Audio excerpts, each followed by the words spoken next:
আর ইদানিং কিছু হঠাৎ যে বামপন সবচেয়ে বেশি অত্যাচার করে গেছে মানুষের ওপরে, তারা আমাদের খুন করতে দ্বিধাবোধ করেনি দিনের পর দিন। তারা আজকে হঠাৎ বড় বড় কথা বলতে শুরু করেছেন। নরকঙ্কালের দল, পাষণ্ডের দল, অত্যাচারীর দল, মানুষকে মেরে ফেলার দল, বিসর্জনের দল আর দৃশ্য দূষণের দল। মনে রাখবেন, এদের মিথ্যে কথায় ভুলবেন না। দিদি যদি বলে দিদি করবে। দিদিকে মনে রাখবেন, সন্দেশখালিতে একটা ঘটনা ঘটলে আমার কানে আসবে 1 সেকেন্ডের মধ্যে। হিঙ্গলগঞ্জে একটা ঘটনা ঘটলে আমার কানে আসবে 1 সেকেন্ডের মধ্যে। মিনাখায় একটা ঘটনা ঘটলে আমার কানে আসবে 1 সেকেন্ডের মধ্যে।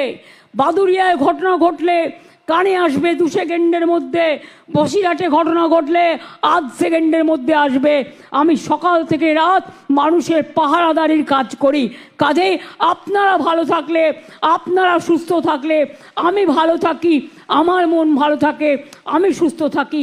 তাই সব সময় মায়ের কাছে আশীর্বাদ চেয়ে বলি, ওং জয়ন্তী মঙ্গলা কালী ভদ্রকালী কপালিনী দুর্গা শিবা ক্ষমা ধাত্রী সাহা সুধা নমস্তুতে।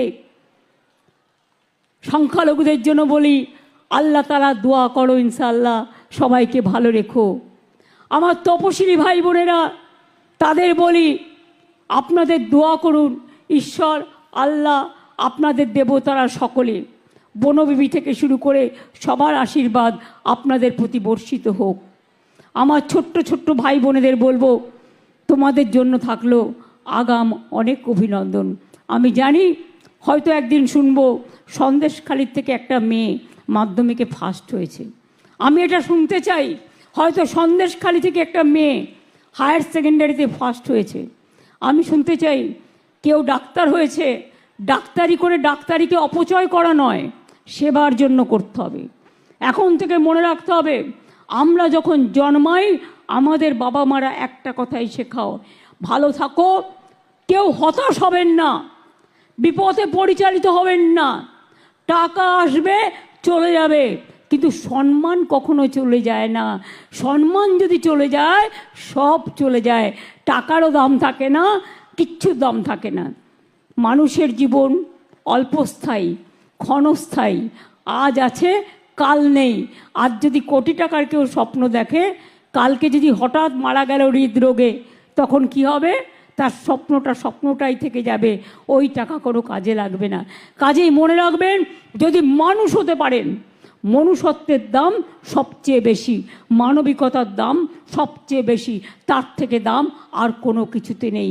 সকলে ভালো থাকুন, সুস্থ থাকুন, সুন্দর থাকুন। জয় হিন্দ, বন্দে মাতরম, জয় বাংলা। এবং বলবো সন্দেশখালি জিন্দাবাদ। ভালো থাকুন, মা বোনেরা জিন্দাবাদ, মামাটি মানুষ জিন্দাবাদ। সকলে ভালো থাকুন, সুন্দর থাকুন। আপনাদের সকলকে জানাই হ্যাপি নিউ ইয়ার। মা বোনেরা উলুধ্বনি শঙ্করধ্বনি একটু হবে। নতুন বছর আসছে, সবার জন্য শুভকামনা করে, সবার জন্য শুভকামনা করে অত্যাচার বিদায় হোক, জঙ্গি হানা বিদায় হোক, যুদ্ধ বিদায় হোক, দাঙ্গা বিদায় হোক, কুৎসা বিদায় হোক, অপপ্রচার বিদায় হোক, চক্রান্ত বিদায় হোক, মানুষের জয় হোক। মাগো অনেক ধন্যবাদ। এই শঙ্খধ্বনি, উলুধ্বনি কেউ বা আল্লাহ তাআলার কাছে দোয়া করেছেন, আমি সবাইকে বলি অনেক ধন্যবাদ।